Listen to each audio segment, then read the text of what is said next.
Watu wangu, mambo vipi? Sasa leo nipende kuwakaribisha kwenye chaneli yangu hii, na tunaenda kuzungumzia jambo moja ambalo kwa namna moja ama nyingine itakusaidia, lakini hii inawalenga wale ambao ni graduate, waliomaliza shule, ndio inawahusu moja kwa moja, lakini pia inaweza kuwahusu hata wengine pia ambao wapo kwenye hatua hii.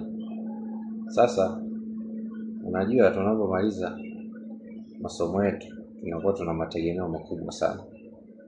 Nataka tufanye kazi sehemu fulani, tufanye kazi sehemu fulani, lakini kati ya kitu ambacho kinaleta maswali ni kwamba unakuta kuna wengine wanawahi kupata kazi, kuna wengine wanachelewa kupata kazi.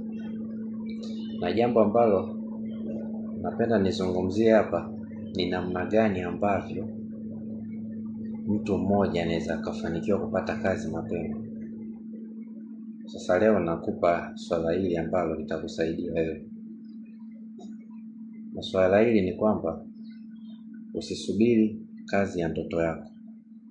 Anza na kazi yoyote. Hili ni jambo kubwa sana, na watu wengi inawafanya usiweze kufikia ile kazi ya ndoto yao kwa sababu wanachagua.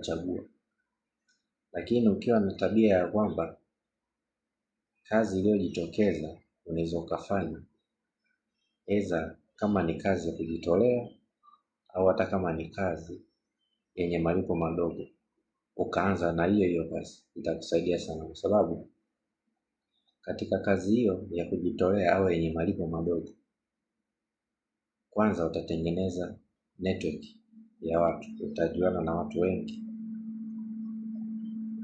na pia watu wale waliojuana nao wanaweza kuconnect ukapata kazi ya ndoto yako.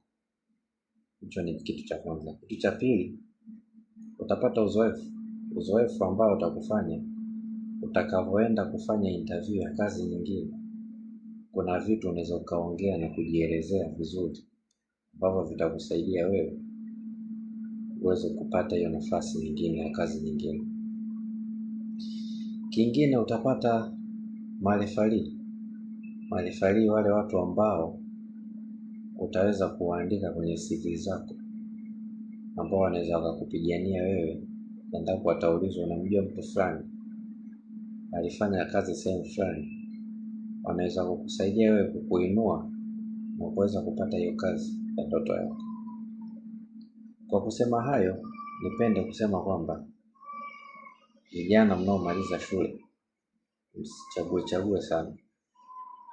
Unapopata pa kuanzia, anzia hapo. Na kingine, jitolee. Hata nafasi ya kujitolea, jitolee, itakusaidia. Lengo ni kufikia ndoto. Kwa hiyo unafikiaje ndoto? Tunaanzia sehemu yayo, tupatie nafasi ya kwanza. Kwa kusema hayo, ningependa uendelee kufuatilia channel yangu, sababu nitaendelea kutoa vitu vizuri sana.